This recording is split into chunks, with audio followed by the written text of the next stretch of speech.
वक्त जो बड़ी खबर आ रही है वो आपको बता दें। वायुसेना का विमान काबुल से जामनगर पहुंच गया है। वायुसेना के C-17 विमान ने गुजरात के जामनगर में लैंड किया है और 130 भारतीयों को लेकर वायुसेना का यह विमान पहुंचा है। इस वक्त की बड़ी खबर आपको बता दें, भारतीयों को लेकर वायुसेना का विमान पहुंच गया है और ये देखिए तस्वीरें आपको दिखा रहे हैं। 130 भारतीय C-17 विमान से पहुंच चुके हैं। इन सभी को एयरलिफ्ट किया गया काबुल से और बहुत ही मुश्किल हालात में इन सभी को लाया गया है। इस लिहाज से बहुत बड़ी उपलब्धि भारत के लिए। C-17 विमान से 130 भारतीयों को सुरक्षित वापस लाया गया है और जामनगर में लैंड किया है विमान। आप देख सकते हैं इन सभी का स्वागत भी किया जा रहा है वहां पर, क्योंकि बेहद मुश्किल हालात हैं इस वक्त काबुल में और भारतीय लोग जो वहां फंसे हुए हैं उन सभी को सुरक्षित निकालने की कवायद लगातार जारी है। न्यूज़ 24 की एक्सक्लूसिव तस्वीरें आपको दिखा रहे हैं। वायुसेना का विमान आज काबुल से उड़ान भरा और जामनगर में लैंड कर चुका है। 130 भारतीय सकुशल स्वदेश वापसी कर चुके हैं। आज सुबह ही C-17 विमान उड़ान भर चुका था काबुल के लिए और वहां पर हालात इस वक्त बेहद गंभीर हैं, तनावपूर्ण हैं और वैसे में सभी भारतीयों को सुरक्षित निकालने के लिए भारत सरकार लगातार प्रयासरत है और वहां पर मौजूद हिंदू और सिख तमाम लोगों के साथ संपर्क में है। सभी को सुरक्षित वहां से निकालने की इवैक्यूएशन के लिए जो तमाम कवायदें हैं वो लगातार जारी है और C-17 विमान ने आज ही उड़ान भरा और वापसी सभी की हो गई है। जामनगर एयरपोर्ट पर लैंड कर चुके हैं सभी।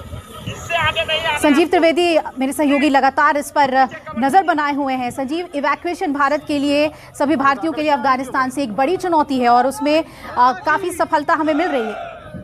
यहाँ देखिए, ये आसान नहीं था क्योंकि कल गोलीबारी हुई थी, आप जानती हैं, काबुल इंटरनेशनल एयरपोर्ट पर और उसके बाद ये हुआ था कि अमेरिकन ने कब्जा कर लिया था एयरपोर्ट पर और कोई भी विमान वहां से उड़ेगा तो वो अमेरिका की इजाज़त से ही उड़ेगा, ऐसा घोषणा हो गया था।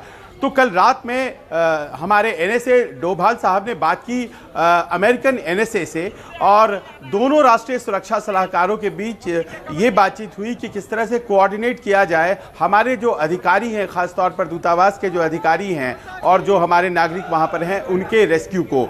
और जो शुरुआती विमान उड़े हैं फिर से जब से फ्लाइट रिस्टोर हुई हैं तो हमारा विमान C-17 ग्लोब मास्टर था जो वहां से उड़ पाया है। बाकी अभी भी बहुत से विमान कतार में हैं, लेकिन प्रायोरिटी बेसिस पर हमारे विमान को इजाज़त मिली और वो विमान करीब 120 से 130 पैसेंजर्स को लेकर के अपने पहले पड़ाव जामनगर पहुंच गया है, जिसके बाद से अब वो थोड़ी ही देर में हिंडन पहुंचेगा और फिर यहाँ पर वो दूतावास के अधिकारी जो वहाँ पर अभी तक डटे हुए थे वो दिल्ली पहुँचेंगे। जी बिल्कुल। और क्या अभी ये सिलसिला जारी रहेगा, क्योंकि काफी लोग होंगे जो वापसी करना चाह रहे होंगे और जितने भी इंडियन सिटीजन्स वहां पर फंसे हुए हैं उनको लाने का एक बड़ा चैलेंज है।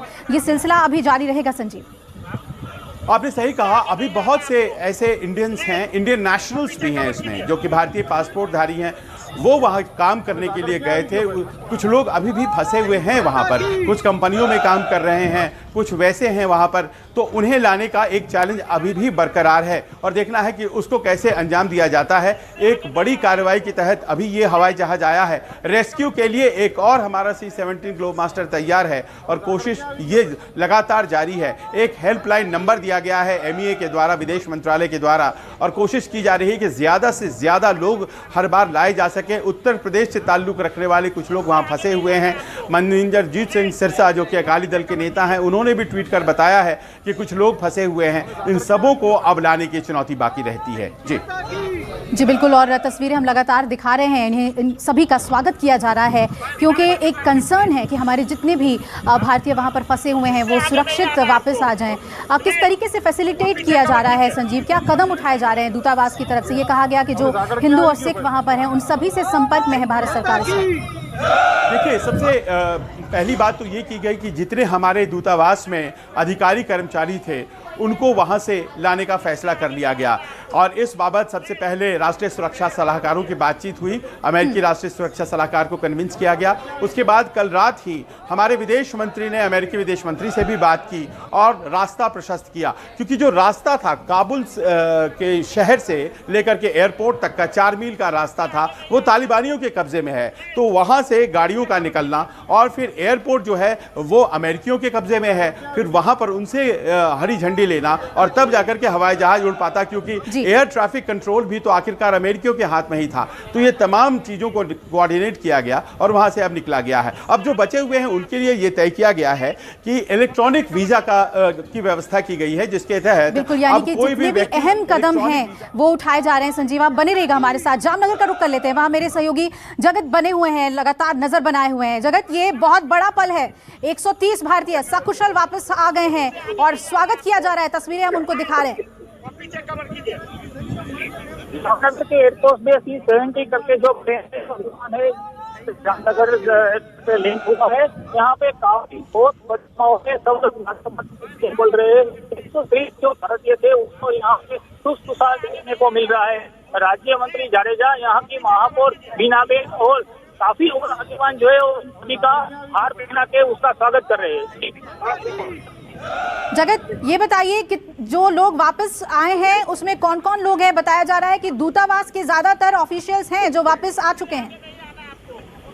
जो से जो भारत के वहाँ के राजदूत है वो भी इन वापस आप पहुंचे हैं टंडन करके है, मगर अब किसी को इसका रुकना नहीं किया है। सुबह से माहिती मिल रही है कि खुद के वो भी यही एयरबेस पे काफी अनियमित। चलिए जगत, आप बने रहिएगा हमारे साथ, हम लौटेंगे आपके पास अपडेट के लिए। तो आज 130 भारतीय वापस आ गए हैं काबुल से और बहुत ही मुश्किल परिस्थितियों में ये इवैक्यूएशन का काम चल रहा है। भारत सरकार लगातार लोगों से संपर्क में है ताकि जितने भी इंडियन सिटीजन्स हैं वो वापस आ सकें। बड़ी खबर दिखा रहे हैं आपको, काबुल से भारत का विमान 130 भारतीयों को लेकर वापस लौट चुका है। जामनगर में इस प्लेन ने लैंड किया है और आपको बता दें 130 भारतीयों में दूतावास के सभी अधिकारी मौजूद हैं और कई भारतीय भी इसमें मौजूद हैं। वायुसेना का विमान काबुल से लौट गया और ये गौरवपूर्ण पल है, क्योंकि युद्ध जैसे हालात, ऐसे हिंसक हालात जो काबुल में बने हुए हैं उसमें इस इवैक्यूएशन को अंजाम दिया गया है। सकुशल वापसी हुई है सभी भारतीयों की। एक छोटे से ब्रेक के लिए यहाँ पर रुक रहे हैं और इससे जुड़ी अपडेट लगातार आप तक पहुंचाते रहेंगे। नमस्कार, मैं हूं मानक गुप्ता। अगर आपको हमारा ये वीडियो पसंद आया हो तो इसे लाइक और शेयर जरूर करें और हाँ, हमें सब्सक्राइब और फॉलो करना ना भूलें ताकि आप देश और दुनिया की कोई खबर मिस ना करें। तो जुड़े रहिए हमारे साथ और देखते रहिए न्यूज़ 24।